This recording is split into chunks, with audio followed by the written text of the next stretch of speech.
Tem criança que, quando vai à escola, acaba tendo dificuldade de acompanhar o restante da turma.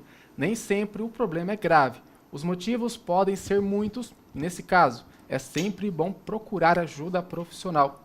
Quem está aqui no estúdio para falar com a gente é a psicopedagoga Maria Carolina Lolli. Lolli, tudo bem? Tudo bem, Raisson? Olha, primeiro é sempre bom saber o motivo, né, dessa dificuldade. Isso mesmo. Então, assim, quando a criança chega no consultório, numa clínica, né, apresentando alguma dificuldade, primeiro de tudo a gente precisa fazer uma anamnese para perguntar para essa família, né, que está levando a criança, se existe algum problema por trás dessa dificuldade. Então, assim, a criança mudou de escola, a criança tem tido algum problema na escola com os amigos, tem tido algum problema com a professora, como anda a saúde dessa criança. Então, primeiro de tudo a gente precisa averiguar todos os fatores externos. Depois disso, a gente procura fazer testes específicos para tentar diagnosticar qual que é o problema dessa dificuldade. Então, existem problemas de aprendizagem e existem alguns transtornos da aprendizagem. Isso é bastante diferente, porque a maneira como você vai fazer a intervenção desses problemas ou desses transtornos varia muito. Então, por isso que a gente precisa de um diagnóstico bem preciso e bem detalhado para ter certeza daquilo que a criança está apresentando. E você disse problemas de saúde, às vezes, dificuldade em escutar, em enxergar, isso tem a ver? Pode causar? Com certeza. Então, assim, dificuldades oftalmológicas, né, dificuldades na visão, dificuldades na audição. Tem crianças que apresentam quadros de anemia, que podem causar, então, ali, dificuldade da criança ficar concentrada, pode dar cansaço excessivo na criança, a criança pode ficar mole na escola, então não conseguir se concentrar naquele momento. Então, por isso que a gente precisa averiguar também a saúde. E muitas vezes os pais também, eles negligenciam um pouco os exames de fezes das crianças, os exames parasitológicos. Talvez todos esses problemas da falta de atenção, da falta de concentração, pode estar sendo causado por um parasita. Né? Por exemplo, a lombriga, que era tão comum, né, antigamente, hoje ficou um pouco esquecida. Né? Então, às vezes, a criança pode ter um parasita que está causando um quadro de anemia, causando, então, esse problema de dificuldade na aprendizagem. Agora, vamos supor, o pai trabalha o dia inteiro, o filho está na escola e só tem aquele período da noite, à tarde, assim, que encontra o filho. Como que o pai pode estar percebendo essas dificuldade que às vezes o filho tem na escola? Por isso que é importante, então, o pai ter um momento ali para fazer a tarefa junto com o filho, conversar sobre aquilo que ele foi, sobre o que foi aprendido durante a aula, né? Conversar sobre a rotina da escola também é muito importante. Então, conversar sobre como que é a amizade, como que está sendo a relação entre os amigos, como está sendo a relação com a professora, como está sendo a rotina da escola, né? Tem crianças que têm um pouco de dificuldade para falar sobre isso com os pais. Então, por isso que esse tipo de pergunta precisa virar rotina, né? Então, desde pequenininho a gente precisa incluir esses tipos de perguntas para que a gente fique bem atento quanto à rotina da criança. Percebendo alguma alteração na rotina, por exemplo, a criança lia, de repente parou de ler. A criança ia muito bem na escola, de repente começou a tirar notas baixas. Então, a gente precisa averiguar qual que é o momento, qual que é o fato que tem acontecido ali para ter causado todos esses problemas.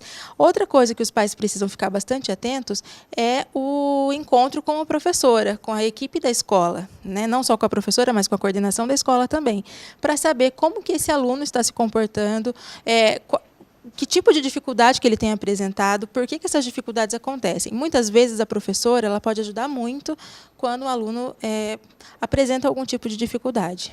E agora, se for, o pai tem um contato com a criança desde cedo já, para a criança perceber até o apoio ali da família, né? Isso. Quando a criança ela se sente acolhida, né, ela não tem vergonha de falar, ela não tem medo de falar. Então, por isso que é importante a gente dedicar, por mais que o dia seja corrido, por mais que nós tenhamos muitos trabalhos para fazer durante o dia ali, é importante dedicar um tempinho para conversar com os nossos filhos sobre o momento da escola, sobre o momento de aprender, né? Agora, tem muitos pais que às vezes comparam o filho, o teu irmão faz isso, ou é daquele jeito, o teu primo, isso... Isso é super errado, né? Cada um é uma pessoa diferente, cada um tem um ritmo diferente. Às vezes, uma criança pode não ter nenhum problema de aprendizagem, pode pegar as coisas muito rápido, no entanto, o outro filho pode ter algum problema ali, pode ter um problema de visão, pode ter um problema de audição, pode ter algum probleminha de dificuldade de aprendizagem, né? Então, a gente precisa tomar bastante cuidado ao comparar os nossos filhos. Agora, nesse cuidado que deve ter com os filhos, né? grau de exigência para ter com eles? Então, sempre olhar, né, a tarefa, sempre elogiar, por mínimo que seja o avanço. Então, às vezes, a criança não consegue aprender a escrever com a letra de mão, sabe? E o pai fica forçando, não, mas como que você não consegue fazer isso, né? Não, então assim, olha, por qualquer um pequeno avanço que ele teve no desenho da letra de mão ali, elogie, nossa, você conseguiu. Então, sempre com palavras positivas, sempre elogiando, né? Sempre trazendo coisas novas para a criança, porque talvez a criança não goste de ler, não goste de estudar, porque ela não é incentivada. Então, o incentivo é muito importante quando se trata da dificuldade de aprendizagem e também para as crianças que não apresentam dificuldades. Agora essa dificuldade na escola, ela pode ter um fundo emocional, algum problema que está passando em casa? Isso, também.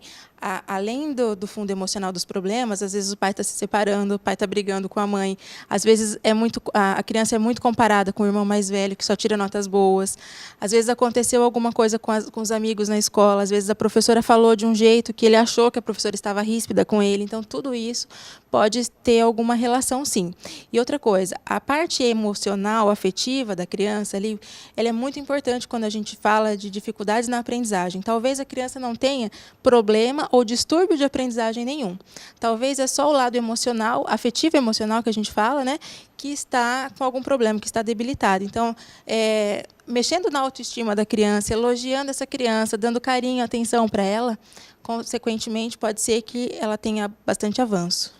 Às vezes são pequenos acontecimentos Pequenos do dia a dia da gestos, criança que isso. acaba provocando tudo isso, né? Com certeza. Às vezes ela chegou em casa, fez um desenho, você não teve tempo de olhar, você não quis ver.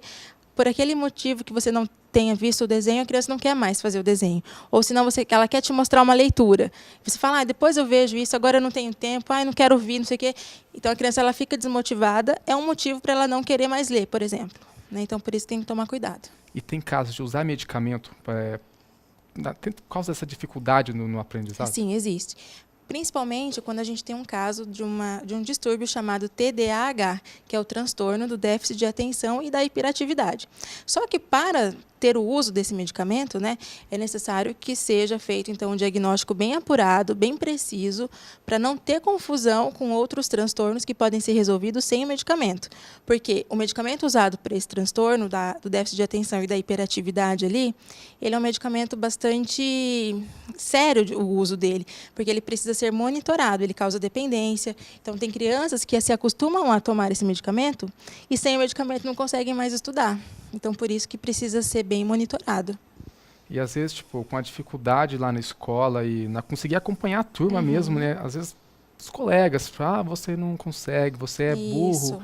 O bullying, né? Isso. Como poder evitar isso? Passar até mesmo para os colegas, olha, não é porque ele quer, não é porque ele é burro. Como lidar com isso? Então, isso daí depende muito de quem está dirigindo a sala, né? Depende muito da professora ali ter o jogo de cintura, porque, como a gente falou no começo, ninguém é igual a ninguém, né? Todas as crianças em uma mesma sala de aula, elas podem ter ritmos diferentes, né? Então, elas podem ter desenvolvimento cognitivo diferente um do outro. Então, tem umas crianças que pegam uma coisa mais fácil que a outra. Então, a professora precisa ter tato, né? Para conduzir bem a turma ali. E da mesma forma que a professora precisa ter esse cuidado, a família também. Porque, com certeza, essa criança ela vai chegar em casa, ela vai contar o que está acontecendo. Então, o pai precisa explicar para ela, olha, mas não é porque o fulano falou que você não está conseguindo que você não vai conseguir. Você é inteligente. Então, sempre elogiar a criança, sempre incentivar ela para adquirir uma nova habilidade. Dá um impulso a mais aí, né? Com certeza. E agora, a criança não tem nenhum problema relacionado à saúde, mas tem essa dificuldade. Como que os profissionais da psicopedagogia pode trabalhar com isso, fazer o tratamento? Então, quando a criança tem algum problema de saúde, a gente encaminha para o médico, né, que seria o pediatra, ou se não, um médico especializado por aquele distúrbio que a criança está apresentando. Então, se a gente percebe que a criança tem um problema de visão, a gente encaminha para o oftalmo. Se a gente percebe que a criança tem um problema de audição, a gente encaminha para o otorrino e para a fonoaudióloga, né? Já no caso da psicopedagogia, então a gente trata os problemas de aprendizagem, os distúrbios de aprendizagem. Então, assim, a criança não consegue se concentrar, vai para a psicopedagoga vai fazer os testes para descobrir por que está acontecendo esse problema. Aí sim a gente tem as ferramentas específicas. A criança tem a letra muito feia, então talvez a gente encaixe essa criança num quadro de disgrafia. Então, também nós temos ferramentas específicas para cada um dos distúrbios de aprendizagem. Então, por isso que é tão importante, percebendo uma dificuldade, encaminhar um profissional para se fazer os testes diagnósticos, para a gente enquadrar a criança certinho, né? Para a gente saber como conduzir o quadro, porque assim, não tem como a gente fazer uma análise subjetiva de uma dificuldade de aprendizagem, né? Ou é uma coisa ou não é. E isso, quem vai me dizer, são aqueles testes que eu havia falado para vocês, os testes de diagnóstico que é preciso para cada uma das dificuldades. Então, a gente tem um teste para descobrir se a criança tem disgrafia, outro teste para descobrir se a criança tem descalculia, outro para ver se a criança é disléxica, né, que é um problema genético. Então, tem vários testes que a gente precisa fazer para daí sim conseguir fazer o tratamento adequado. Então a criança vai no consultório, no atendimento, ela faz todos esses testes. Isso. Passa cada um. Isso, são inúmeras sessões, né? Então, a psicopedagogia, por exemplo, a gente tenta diagnosticar 3 áreas, que é a área afetiva social, né? A parte social afetiva da criança, a parte cognitiva e a parte da psicomotricidade também. Então, todas essas áreas são verificadas através desses testes exatos ali, testes mesmo que são padronizados, que são usados no Brasil e no exterior. O mesmo teste a gente usa em vários países, de tão importante que são essas dificuldades. Porque se você não consegue descobrir o quanto antes, tem dificuldade que pode progredir. Então, quanto antes eu descubro, mais facilmente eu dou as ferramentas para essa criança superar a dificuldade, para ela conseguir ter autonomia, ter independência. Então tá certo. Maria, muito obrigado então pela entrevista. Imagine.